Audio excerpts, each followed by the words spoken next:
Tonight, an 8 on Your Side investigation. A local charity raising more than $5 million to train unemployed disabled veterans.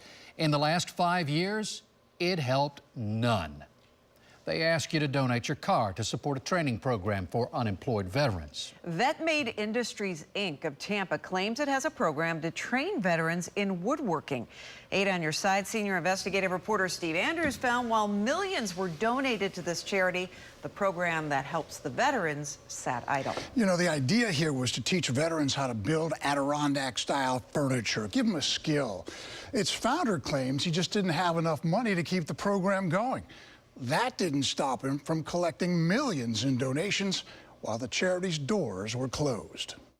People donated millions to a Tampa charity to help train unemployed disabled veterans. This is Vet-Made Industries, Inc., located on Cypress Street in Tampa. Our investigation found as donations from a generous public poured in, the woodworking shop at Vet-Made Industries stayed empty. The machinery sat idle, the doors closed tight. According to founder and executive director John Campbell, the whole program was on hold. How long has it been on hold? It's going on 5 years that I call it a caretaker status. Taking care of who? Tax records show that in 3 years, $5.5 million in donations flowed into Vet-Made Industries. During that same period, not one veteran received training. Zero goes to the veterans. Army veteran Ken Cook was among the original volunteers at Vet-Made Industries in 2009. What he found was disappointing. There was a highfalutin fancy program on paper, but the reality was that there wasn't any kind of organized training going on in any way, shape, or form. The goal? Put veterans to work. How many veterans successfully completed Vet-Made's training program? I don't have the tracking data to tell you. What John Campbell does know is he ran out of money, put the program on hold, then found a source of revenue. We contract with a professional fundraising company in California. That for-profit company is called Just Donated. We have been able to get $300,000 in the bank. If this man is taking money away from veterans. How do you justify that you're collecting money over the last 5 years, you banked about $300,000, and you haven't helped any veterans? Mm-hmm. That's tough, and the optics are bad. But that's, unfortunately, that's the reality of having to build capital. What about building trust?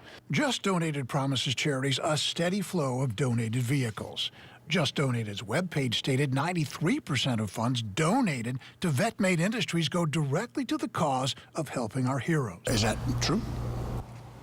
I will ask the president of that company. Vet-Made's tax forms reveal 96% of the donations pay for expenses, most of it to Just Donated. It makes me very angry. The website does say 93% of the money goes directly to benefit our heroes. Am I missing something mathematically here? No, once again, I perhaps have failed in my due diligence to read exactly what they're saying on their website representing us. This is outrageous. Daniel Borokoff is the president of Charity Watch, a nationally acclaimed nonprofit watchdog. I would tell him to get out of the charity field because he's taking money away that could go to actually helping veterans. I mean, think about this. This $5 million over the last 3 years, that could be benefited veterans who really need help.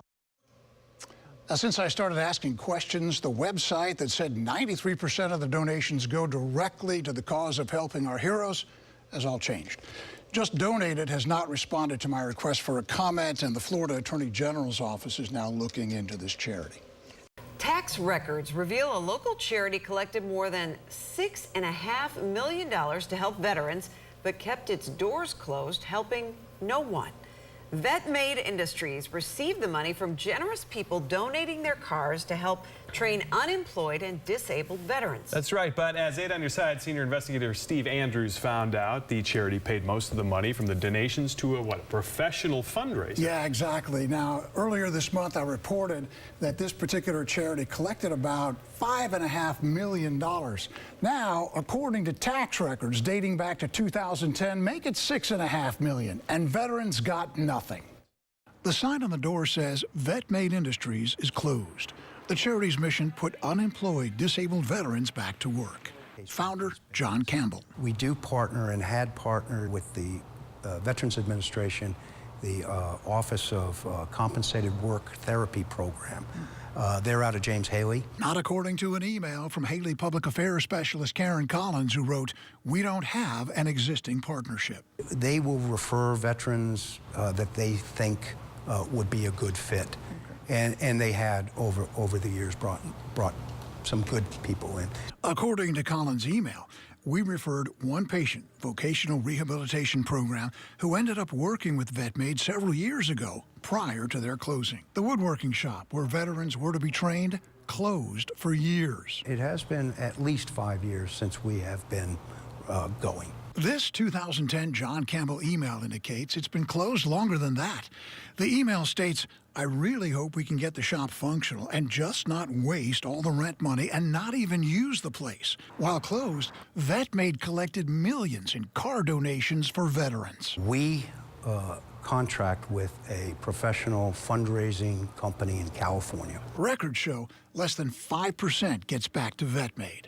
Former volunteer Ken Cook. The worst part is out of that, 0 goes to the veterans. Daniel Borokoff is president of Charity Watch, a nonprofit watchdog. Charity Watch has a minimum that at least 60% of the budget should go to bona fide program services. I believe in my heart that this is a good business model and it's helping the right people at the right time.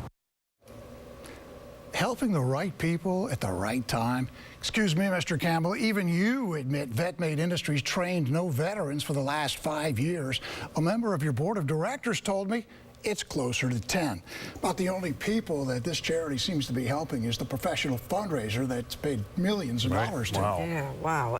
This Tampa charity collected millions to train disabled veterans, but not if they sit in wheelchairs. VetMaid Industries of Tampa claims it helped many disabled veterans get back to work.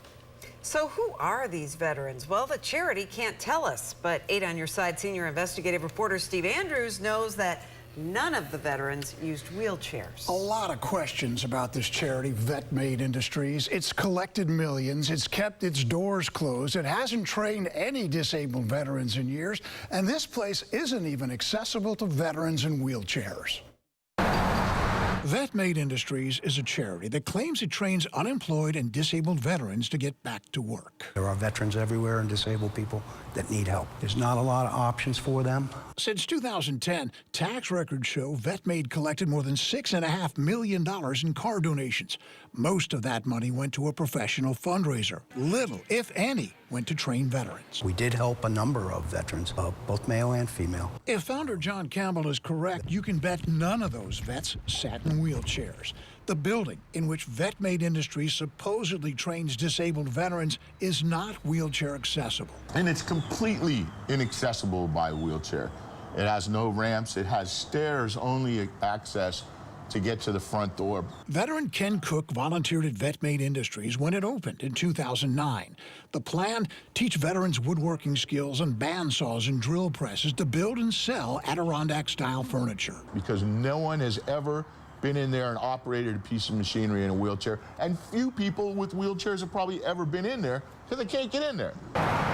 John Campbell admits there is no wheelchair access to the building. He says he's asked the VA for a wheelchair lift. That place should never, ever have been operating with A, no ramp access for handicapped people, B, no access, proper access to equipment for handicapped people, and 3, no bathroom that can be used at all by handicapped people. According to Mr. Campbell, work is underway to modify the bathroom to make it wheelchair accessible 9 years after VetMaid Industries opened. Other issues. When we visited VetMaid, there didn't seem to be enough space between equipment for a wheelchair to get through. The equipment was not at wheelchair height. Now, Mr. Campbell has assured me that he has workstations to accommodate veterans in wheelchairs, although they seem to have termites.